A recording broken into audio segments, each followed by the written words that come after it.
মারিয়ম, বোন আমার। নারী জাতির মধ্যে তুমিই ধন্যা। তোমার যে সন্তান হবে সেও ধন্য। তোমার সালাম শোনার সঙ্গে সঙ্গে আমার গর্ভের সন্তানটি আনন্দে নেচে উঠল। আমার হৃদয় মাবুদের প্রশংসা করছে এবং আমার নাজাতদাতাকে নিয়ে আমার দিল আনন্দে ভরে উঠেছে। এখন থেকে সমস্ত জাতি আমাকে ধন্যা বলবে।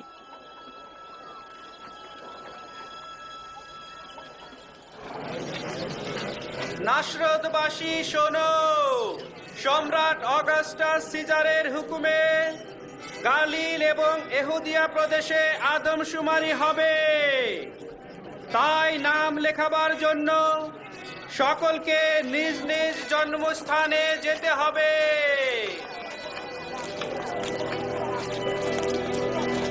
তাই বিবি মারিয়াম নাম লেখাতে তাঁর বাগদত্তা স্বামী হজরত ইউসুফের সঙ্গে এহুদিয়া প্রদেশের বেতলহাম গ্রামে গেলেন।